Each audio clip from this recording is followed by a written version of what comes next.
Hi guys! Welcome back sa aking YouTube channel. I'm Lelia Padulina. Kumusta na kayo guys? Pasensya na ako, medyo natagalan tayo na hindi nakapag-upload sa kadahilan ng palagi tayong busy at mahaba yung ating trabaho or mahaba yung ating duty sa trabaho. So, kumusta na kayong lahat? Sana nasa maayos kayong kalagayan. Ngayon ay meron akong ibabahagi sa inyo na isa na namang kapupulutan ng aral, no? Yan, lalo-lalo sa mga aspiring service crew natin. Sa mga hindi pa po pala nakakilala sa akin, ako nga pala si Lily Padulina, nagtuturo ng mga tips and idea about sa pag-apply bilang isang service crew sa fast food, no?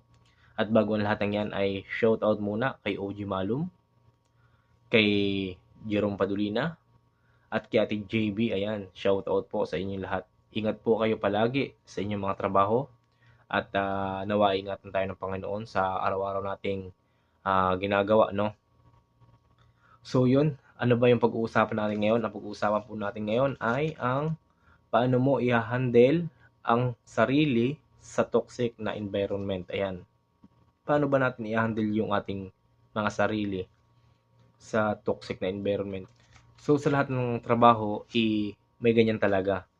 Meron talagang mga toxic company, may toxic environment. Yung ginagalawan talaga is minsan meron kang kasundo, minsan ay wala.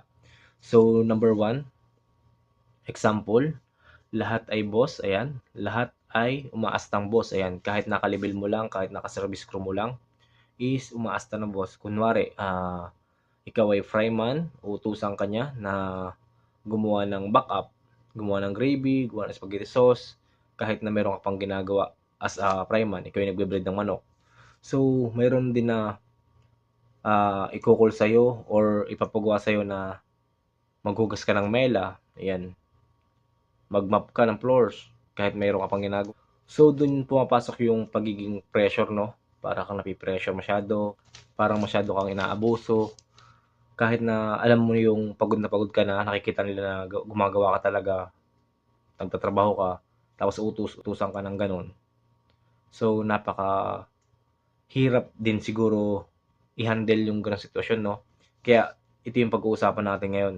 Paano mo ba i-handle kung ang kapwa mo katrabaho is umaastang boss, kahit na magka-level kayo, inuutusan ka kahit na hindi mo trabaho, hindi mo gawain yun. Yung trabaho niya ay pinapasa sa'yo. So, ano ba yung dapat mong gawin? Based on your emotional, no? Kung ikaw ay nag-iemosyon, halimbawa, ikaw ay merong problema sa ngayon, tapos inutusan ka o kaya pinapagalitan ka. So, paano mo ba i-handle ito? So, para sa akin, kung ikaw ay nasa trabaho tapos ganun yung pinapakita sa'yo, siguro i-handle mo yung sarili sa paraan na huwag pabugso-bugso. Lalo na kapag ikaw talaga ay nagagalit na or napupuno na sa kanila. So, i-relax mo yung sarili mo sapagkat kung ikaw ay madala ng iyong damdamin, bugso ng damdamin, tapos example, masaktan mo siya or masuntok mo. So, unang tatatak niyan is yung ginawa mong kamalian sa iyong kapwa katrabaho kahit na sabihin na siya yung mali. So, iba pa rin yung tatatak sa tao. Ikaw pa rin yung magiging mali. So, ikaw yung matatanggal ng trabaho, mawawalan ng trabaho, baka ma-blacklist ka pa. So, mas maganda at mas mainam kung isusumbong mo siya sa manager or kukumprontahin mo siya. So, kumprontahin mo siya. Ano ba pre ang problema? Bakit parang masyado mo yata akong pinag-iinitan? Or masyado mo yata akong pinag-uutusan kahit na hindi ko naman trabaho yan. Eh, pilit mo sa akin pinapagawa. So, mas magandang kumprontahin siya kaysa naman sa mag-iit yung ulo mo or bigla mo lang siyang suntukin or maging mainit kayong dalawa, no? So, kapag ganyan ang sitwasyon, dapat talaga laging kalmado lang. Kung maaari umiwas ka na lang. So, pigilan mo yung sarili para walang malaking gulo na mangyari, no? Kasi mahirap nang labasan yung gulo. Madaling pumasok sa gulo pero mahirap na labasan yung gulo. Kaya dapat stay calm lang tayo at pag-isipan natin mabuti bago tayo gumawa ng ganyang bagay. Kung kaya pa ng pag-usapan at kaya namang daanin sa proseso or daanin sa management, gawin nyo na lang. So, number two, binabantayan ang mali mo. Ayan. So, maraming ganito sa ating trabaho na na binabantayan yung mga mali natin, binabantayan yung mga galaw natin. So ito lang yung masasabi ko sa mga nagbabante ng mali. Kapag palaging mali ang hinahanap mo, kailanman ay hindi mo na matatagpuan or masusumbungan ang tama. So yun, napakaganda nun.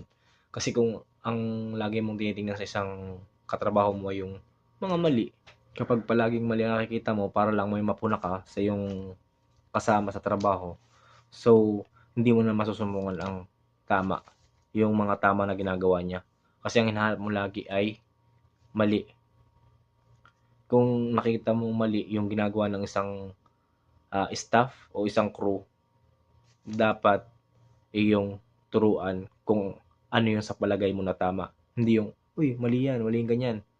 Eh, alam mo naman palang mali, dapat iyong ituwid. Alam mo yung bakal na baluktot? Kung kailangan ituwid, itutuwid mo, di ba? Hindi mo hahayaan na makita mo lang na baluktot. Dapat itinutuwid mo, turuan mo siya. Kasi kung hindi mo siya tuturuan, lagi mong mali ang nakikita, hindi siya matututo. So, dapat ganun. Number 3, paano magpigil ng galit at gigil sa katrabahong kupal. Ayan. Ayan yung ano, yan yung pinakamahirap din, no? Yung palagi tayo napapag-initan. So, paano mo ba pipigilan yung galit kung sakali na parang napupuno ka na sa iyong katrabaho? Binubuli ka, pinapahiya ka. So, paano mo ba ito pigilan?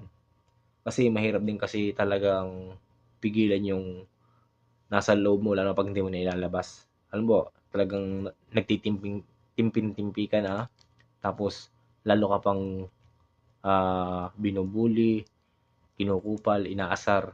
So, paano mo ba iyon pigilan? So, napakalaking problema nun, no? Kung sakali man na bigla mong binira yung kasama mo sa trabaho kasi sobrang gigil mo, sobrang pagbubuli niya.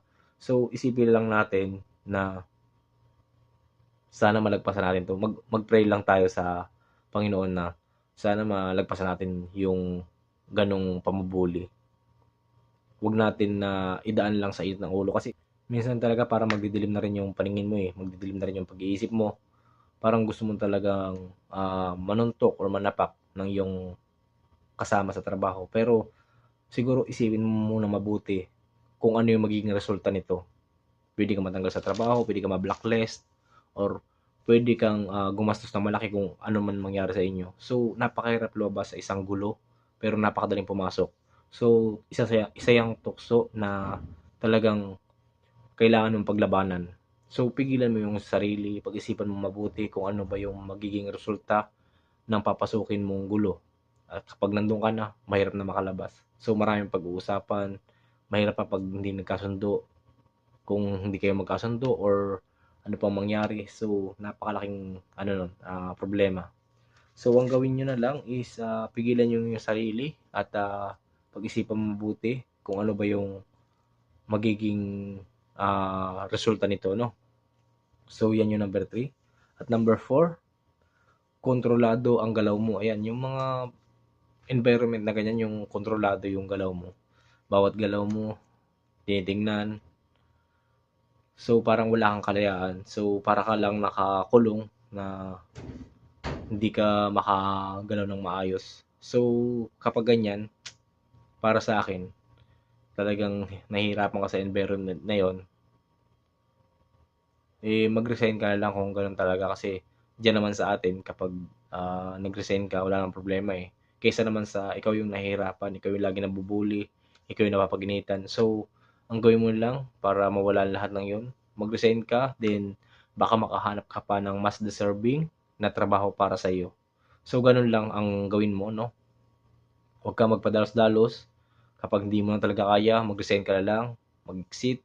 Kasi kung yung mga taong yon ay lagi nakabantay sa'yo, lagi kang napupuna, at hindi naman nagbabago, ilang months nang nakakalipas, so hindi ka talaga para dun at hindi mo talaga dapat na pagtiyagaan pa yung ganong trabaho. So sana may natutunan kayo sa video nito at maraming salamat sa inyong panonood. God bless sa inyong lahat.